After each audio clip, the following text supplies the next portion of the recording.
All right, what's up, everyone? I'm Rudy from Drinks and Movie Podcast, and I've got my co-host for this video, Chris Cowling, frequent guester on the show. And today we're going to be doing our review of the 2024 George T. Stagg from the Buffalo Trace Antique Collection. We're pretty excited. Never thought I'd see the day that I'd own one of these and have it in my hand. Thanks to one of my dear good friends for helping me acquire this. You know, you'll get your taste soon enough.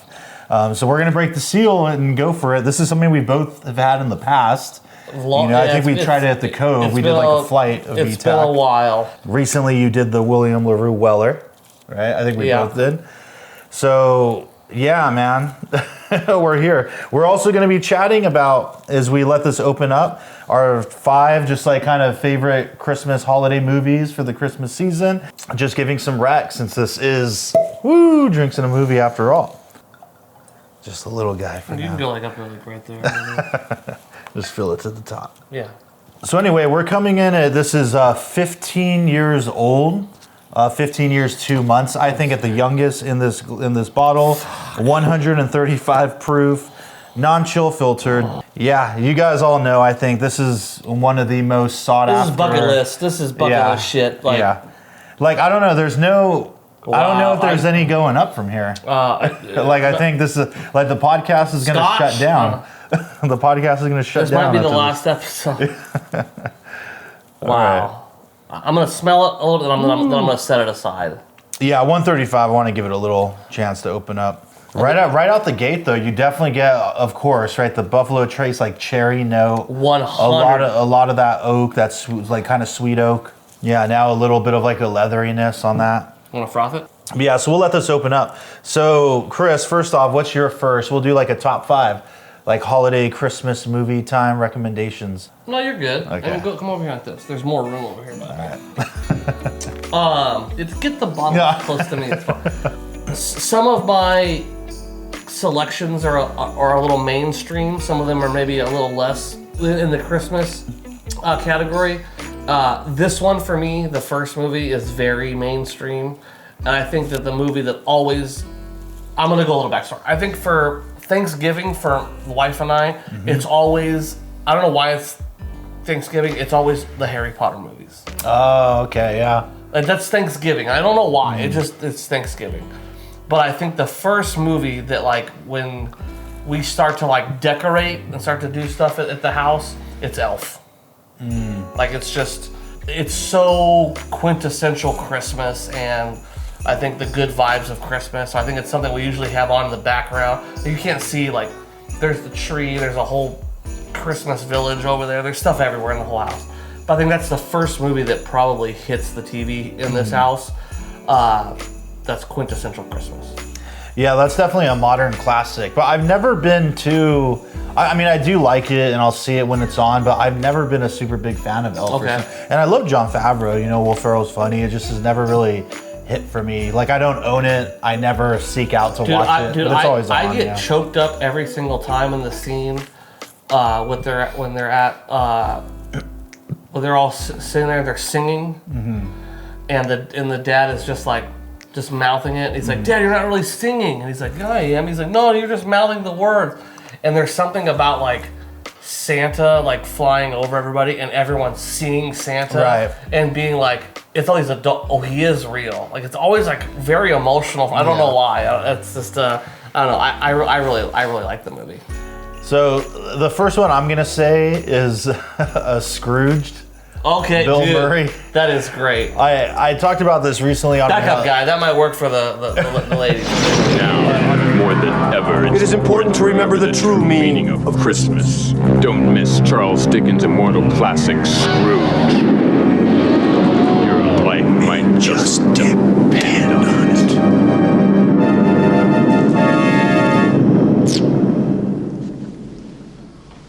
Not bad, huh?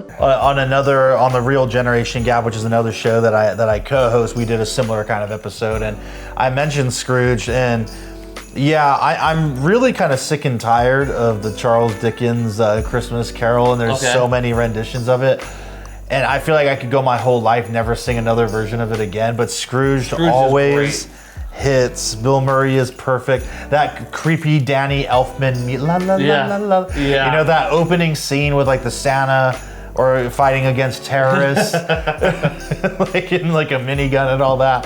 Is just brilliant. The whole movie's brilliant. And if anyone out there like hasn't seen that for some reason, or maybe happen to be a little younger and you didn't like grow up with it, then please go watch it. I remember it scaring me as a kid. There was creepy parts. What is the part?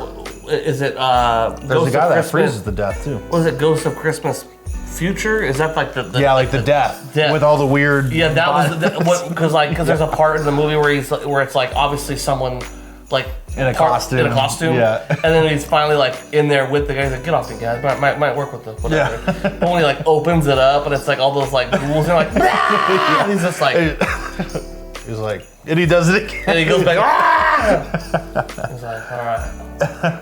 That was the part as a kid. I remember being like, yeah, oh, this is scary. Yeah, I thought this was Ghostbusters. Next is a movie that I didn't appreciate until I started dating Mariah. It was something that was from her childhood more, and I had never seen it. And then finally it was like, hey, let's sit and watch it. And it's an older movie, so there are some moments where it's a little hokey, I guess you could say. But there's some moments that like really hit me hard, and it's White Christmas. I don't think I've seen that. That's like an older film, right? Like classic. Yeah, it's great. It's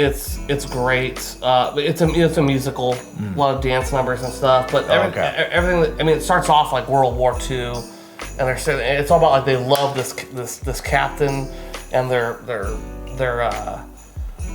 commitment to him and all this stuff. But he's leaving and stuff like that. And then I mean, I don't want to get too far in the movie, but basically like they go to some like. They end up going to it's these two guys that are it's like Bing Crosby and I can't remember the other guy's name. They have like a show that they do, and they end up going to like Vermont, and it's not snowing, and it's this like failing like resort, like hotel resort, and they get there and it's the captain that owns it, and he's failing, and everything's going poorly, and they're just like, well, what we'll do is we'll put the show on at his resort, and we'll help bring people in, but they end up bringing in like all of the people of their company, of their army company, and for when he comes out, he sees all these people, and they televise it. It's like it's very emotional because this man who is like, there's a lot of parts to it, but I don't want to give anyway because it's very good. Yeah. It's a very good story, and just how much that all of these men loved this man, and how he kind of lost that a little bit, and then when they all come back, but then also the Christmas numbers. I mean, that's White Christmas. That's where the song is from. I think it's just a great Christmas flick. Yeah, I gotta check that out. That one I have not seen. It's really good. Ready to go for the taste now? See what's up? I think it's had enough time to kind of open up. Yeah, okay. Wait. Let's make sure we do it at the same time. Yeah, so still the cherry oak. I would say the cherry has calmed down a little bit. Yeah. More of the oak. I'm getting like a cherry chocolate bomb. Okay. Like almost like a chocolate covered cherry. I've already popped. Yeah, definitely like a lot of the oak, some of the like leathery kind of note. Already, thank you. Yeah. Merry Christmas, man. Cheers. It's very viscous, very thick. The cherry follows through right away, right at the first hit for me. I'm gonna go a second sip, then I'll chat about it. It's getting a little acclimated. You couldn't have blinded me and told me this was 115. 135. 135, sorry. I'm thinking about mezcal. In that case, even more. There's no way you could tell me this is 135.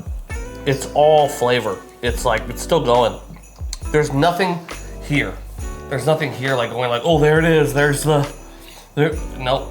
Wow, that's incredible. Yeah, it's consistent with the nose for me. Yeah. A lot of the oak, definitely like you get that cherry note. For me, it's a little more subtle.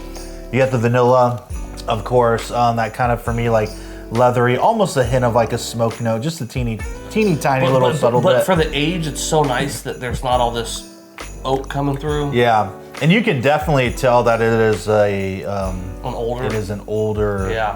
older bourbon for sure. You know it's good when we're not talking. Yeah.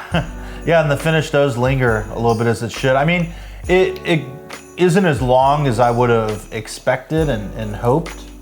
and what I remember in like a past version I've had before, but it's still good, of course. It for me, it drinks a little on the hot side, you know, just a little bit. It's good. I mean, it's still refined, man. Now I'd put that now one I back a get little. now I get some of that chocolate in this. I put that back a little faster. The other one, the first one, I let it sit in my mouth for a while. God, just the aroma of it is so good, and just, you know, when you have your nose to it, but you like inhale through your mouth and not your nose, and you get some other different flavors. That second one, I got more of the burn, but I think I pushed that back pretty. I drank it normal. I think the first sip, I let it really sit in my mouth and like acclimate, and I let it go slowly. I think you just said it best. It's a little muted from the nose, which I appreciate. Like if it was punching what the nose has, like, for me, like personally, it's just like, it's like somebody baked this perfect like chocolate. They put a little bit of vanilla extract in it. They covered a cherry, and then they let it somehow sit over by the fireplace while we were all having s'mores. And somehow that even kind of, the smokiness, I get like this, I don't want to say marshmallow, I'm not getting a marshmallow, but like there's like this sweetness with the chocolate and the vanilla and the cherry. It's just like, I think I may have said this the first time we had it. It was everything I expected. Yeah. Like, yeah. it's just like, you read all the things, you see all the guys that get these bottles so easily, like, oh, they sent this to me. You're like, fuck me. It must be nice. Yeah, and you see them talking about it, and you get that in your head, and you're just like, man, I hope that when I get to try this, that's what I get. Or what if I get it, I'm just like, Yeah. but it's special. It's just, Yeah. I'm having a moment again right now of like, I can't believe I'm staring at the bottle and that I opened it. it's you're taking, I mean, you can leave it here. And I will say, so, you know, I had a friend help me acquire this, but yeah, this wasn't like a freebie or any kind of hookup, I'll tell you that, but there was a good deal on it, so I had to pull the trigger, and I'm very lucky that I was in the right place at the right time. It's been a really good year for me building up my selection. This is and now, but this is something that everyone is going for. This is like, and we were kind of joking earlier, but in a way, it's just like, man, yeah, like where do you go from here? It's like, I could just Double stop. Eagle, very rare. Right.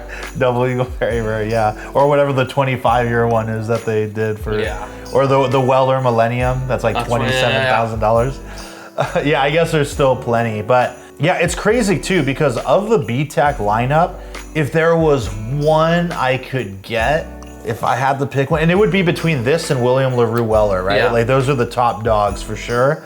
And I would have picked this one. And it's crazy that like of all of them that I was able to nab this one. Because I was kind of like, all right, it's not going to happen until I'm making like 6 figures or something. You know what I mean? Until I'm like, because I'm like, believe it or not, everybody, I'm not like rolling like that. This might seem like that, but not at all. But I did think like, all right, the one that's like kind of attainable is Thomas H. Handy. Right? Yeah, which that's the one that's like which the I always cheapest. thought that'd be the first one you'd grab. Yeah. Rye. Yeah, for sure. And it that's usually like the cheapest one of the bunch. But Which is the one I feel like I've gotten the most sips of. But yeah, the price was right though. God, the smell. But now I'm like, shit, I have to get all of them. I can't just stop here. I will say though, and I don't know if it's because I'm trying, like mentally, I'm trying to keep it subdued, but or maybe it's even the fact that I've had this before, not 2024, but you know, we've tried it before together a few years ago. Yeah. So we knew what we were in for. Like I remember we did this at the Cove side by side with Stagg Jr. Yep. I remember doing that, both of us. But I do have to say, man, I'm not getting, and obviously it's really great. We know that it's good. No regrets, 0 regrets. I'm probably gonna keep this seal until the next special occasion, you know. But it's not hitting me the way, and maybe it was the fact that it was my birthday and we're having a good time. But when we were at Jackalope and I had the Russell's Reserve, like single rickhouse Camp Nelson F, and that was like, holy shit, this is the best thing I've ever had in my life. Maybe better than Russell. Like I had a whole thing going on. Like right now, I'm not like that. I'm 100% having that feeling. And I think there's a lot of factors. Like number one, like Yeah. you're allowing me to do it. You've brought it to my house. Yeah. You kept it hidden from me the whole time. Like Made a good surprise. Literally, I was like, "Want me to get some bottles out?" He's like, "No." I was like, "Okay, no problem. I won't touch your thing. Sorry." In this moment to this far in history, this is the best thing I've ever had, and it goes with so many different things. Like, I'll never forget this. Yeah. Like, we're sitting here next to my Christmas tree, like one of my best buds. You brought it. The fact that you're like, let's fucking open it. Because there's bottles you have that you ain't open it. I know. But maybe that's- for Whiskey Christmas, and we might go live. But like, it's just like, man, we're sitting here, like we're doing, like the fact that I feel like there's been so many posts that we've sent to each other over the time. Like, look at these motherfuckers. Like, Yeah, no, for real. Just like, look at this guy. He's just like, he's doing a George T. Stagg and Coke. I don't know, this is something stupid. And like, I'll just never forget this moment of sitting here, like with the fucking snowman, like the fact that we were doing a tequila episode and you whipped it out and I walked off. Like, there's so many memories. Like, it's a quintessential moment, I think. Yeah. And, What are they? Core memory. Core memory. Or canon moment. yeah, and, yeah. This Canon is, yeah. moment. So I'm bummed that it's done. No, man, I feel like it completely, for me, it completely delivers to the hype. Yeah, no, I mean, and it is a banger for sure. Like, yeah, don't get me wrong. And again, it's crazy to me. Like, now I feel bad for the video because it's becoming like, oh, I can't believe I got it. But it's like, No, and I think I said that this is earlier. 100% Yeah. a real. Yeah. Any normal person that is Yeah. 99% of the world that is a fan of this spirit isn't getting a hold of this. Yeah. Like, Yeah. when we even see it on the whiskey clubs or anything on Facebook, either this motherfucker has been saving up for months, Yeah. or they have come across a wild deal, or they have gotten a club, which we've talked about, going in on a Yeah. bottle. Right. You know, like, this is just, we used to sit at places and we used to see these bottles up on the thing and be like, that's unattainable. Yeah, right. Like, yes, we can pay right now our, I don't know, I'm gonna say the wrong price, but we can pay that price to have a half ounce of it right now. And we can say we did it, and we had it, and we've had George T. Stagg, we've had William LaRubella, we've had Eagle Rare 17. Eagle Rare 17, we've had all the other ones, we've Yeah. had it. But it's different when it's sitting. Yeah, it's here. Because it's not like, flesh. hey guy, can I take a picture of the bottle? Yeah. And they're just like, yeah, guy, your ribs are coming. You know, yeah, your mashed potatoes are up next. You know, like, it's that barbecue place in Anaheim. But at some point, Rudy, the bottle goes away. Yeah. And it goes back up there, and your moment's done. But you're gonna pick this thing up and take it back home. And that immediately makes it different. Yeah. If no, for anything, sure. I think it makes it hit a little harder. Yeah. You haven't given me a second Christmas movie. Yeah, the second one, so this isn't a Christmas movie, but it's one that I saw a few years ago now at Christmas time in December. It's a winter western, spaghetti western by Sergio Corbucci, The Great Silence, Il Grande Silencio with Klaus Kinski. I've never heard of this. Oh, dude, it's my favorite. It is one of my favorites. I watch it every year now. If I wasn't here right now, that's what I'd be watching tonight. And after I saw it, Matt Lackey and I actually did it on the podcast. And I think we may have drinking like Knob Creek 18 for that. I think we had like something really good for that. Yeah, absolutely love that movie about like bounty hunters. It's super brutal, super gritty. It has a lot of the tropes and you think it's going to go a certain way, but then Sergio Corbucci just pulls the carpet out from under you and is like, nope, I'm doing my own thing. And it makes it extra special. So that's my second choice. So now we're on your number 3. Oh shit, I wrote a whole list down. My number 3, I'm gonna go with Die Hard. I know it's a huge debate if it's a Christmas movie or not. I even know that the main actor in that movie has gone on record and has said that it's not a Christmas movie. Well, Bruce is wrong. Yeah. It is a Christmas movie. There's literally a scene in a Christmas tree lot. And a Christmas tree lot in Die Hard? Oh wait, I'm gonna Lethal Weapon. And I just feel like it's so like the Christmas party, like it's going all over the place. We've had too much to drink. It's just something that I like remember going back to a kid of just like. Yeah. It always felt like we were, probably because back in the day we were all on cable, and even though my parents, we were lucky enough to have like the HBOs and stuff like that, I just felt like it was playing so much more in the holidays. Yeah. And I saw it all the time. But it's just, I love the movie. Mr. Takagi will not be joining us for the rest of his life. Yeah, that would be my number 3 too. Like Die Hard, and I did that on season 1 of the podcast with a couple friends. It's a really funny episode. Go check it out. And yeah, I'm actually gonna see it next Monday at New Beverly. No shit. They're doing it the 23rd and on Christmas Eve. They always do it every year. I won't be in town. Yeah, they do it every year. So one day you gotta roll with me to go see it. But Down to the coast, we'll get together, have a few laughs. yeah, no, I think it's an amazing just action movie, amazing movie in general. I feel like I've said this 1,000 times. It to me is like a film school movie. I put it in the pantheon of like nearly like perfect films. Great pacing. Everything, not a wasted moment. Everything like it's a perfect movie, man. It's Welcome to the party, pal. Yeah, Die Hard is really great. So that's gonna be my number 3 too. Ooh. Yeah. Brody. Okay. I have to go to number 4 then. Gotta go Christmas Vacation. Yes. Honorable mention for me. I might go see that this weekend actually. New Beverly. It was on when you showed up today. Yeah. I have a whole scene on my Christmas tree that I'm looking at what my wife got for me. I just feel that Chevy Chase is that quintessential dad on Christmas, trying to make everyone happy, but loves the Christmas thing. Like something I always remember in the scene of the movie, and I take it to heart whenever we do Christmas things. There's a moment where like they're laying in bed and he's in his like dinosaur pajamas. Yeah. And his wife says, "Oh, my mom called," and she says they're coming for Christmas now too. So it sounds like maybe only his family was coming. Yeah. And his reaction is he just goes, "That's fine, we have the room." Mm-hmm. And she goes, "Are you really ready? Because your mom is gonna accuse my mom of this. Your mom's gonna accuse my mom of waxing her upper lip." And he's like, "Your mom waxed her upper lip?" She's like, "Yeah, for years." Yeah. But there's this thing where he's just like he literally says like, "It's Christmas. Yeah.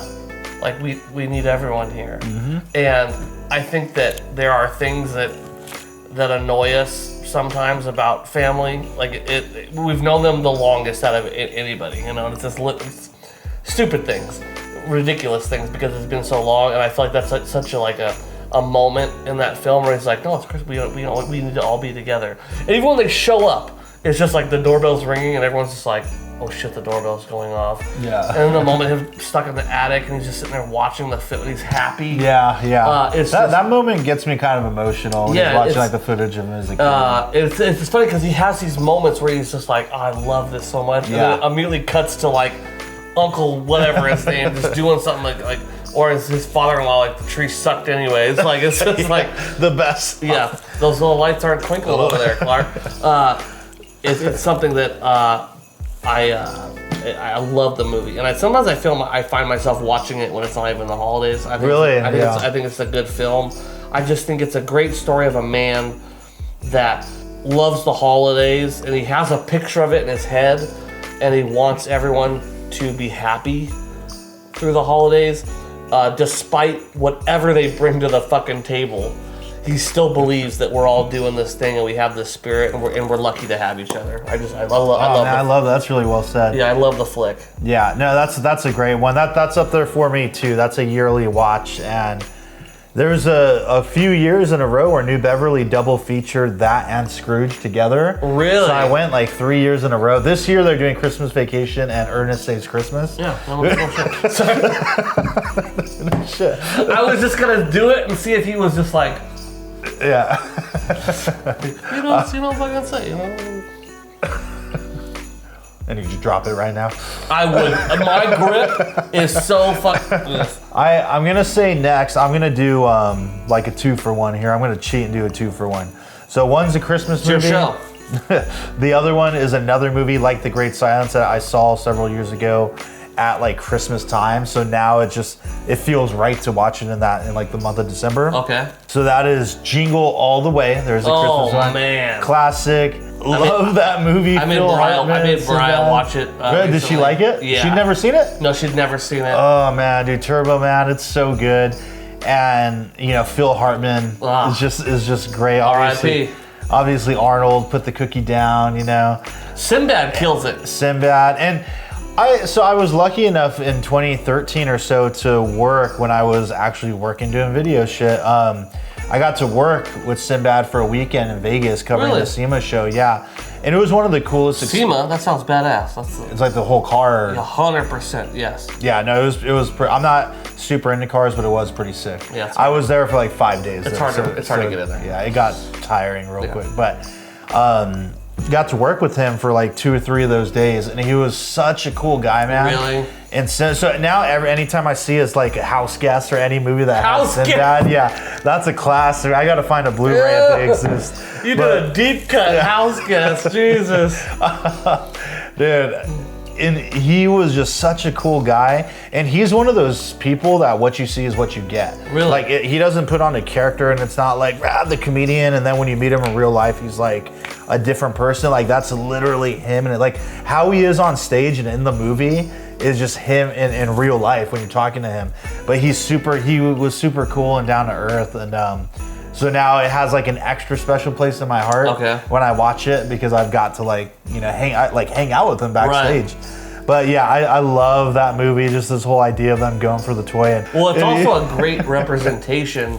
It's like a social commentary. Yeah, for someone that worked at Best Buy for 12 years, that's how it is. Yeah. Like straight up how it is, It could be just a Blu-ray player or Turbo Man. Yeah. Yeah, shit. Yeah, you've shared some horror stories before. Yeah, I've seen some shit.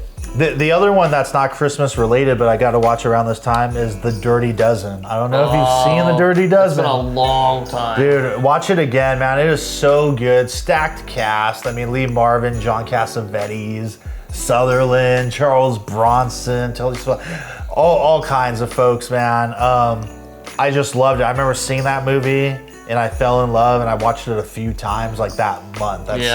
And I need to get a Blu-ray, so I got to get that. But The Dirty Dozen, if you have not seen it, people, go back and watch it. It is just such a fun movie. Jim Brown, man. Jeez.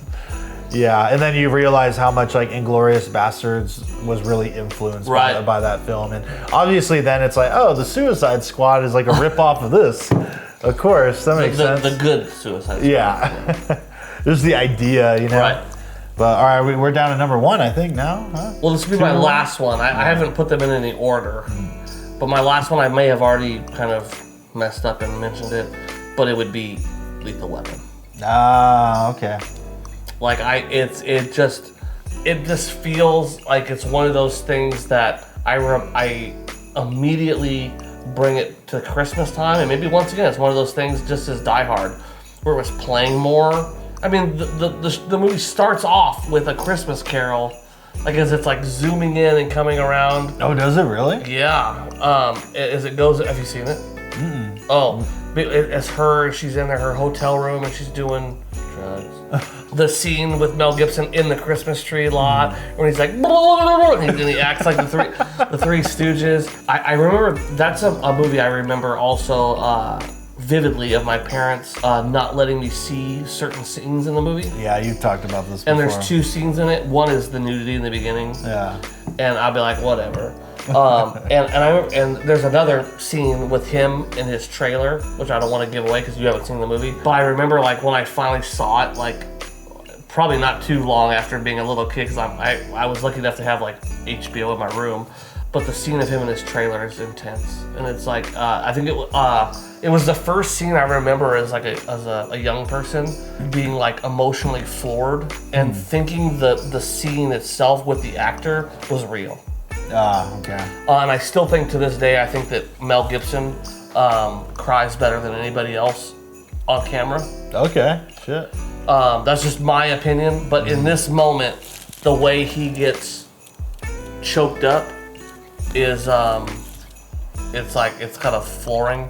But there's a lot of Christmas stuff going on. There's the Christmas party, they're getting ready for New Year's, all this stuff when his daughter walks down. the saxophone solos throughout the whole. I remember as a kid, I was a saxophone player. That movie, I think, is what pushed me to be a saxophone player. Really? Because how much that's, I think it's David Sanborn. He plays and just rips over that whole soundtrack. It's fantastic. But it's also like this great action flick as well. And I own it, and it's something I feel like I'm like, well, it's Christmas, and I put it on, and Mariah's just like, oh, I'll play a game on my phone. And then she's just like, what is happening? But I feel like it's something that I will always associate with this time of year. I mean, before you leave, I'll play the opening, not the opening scene, but the opening like credits. Yeah. So you can see that it's like, it feels Christmassy.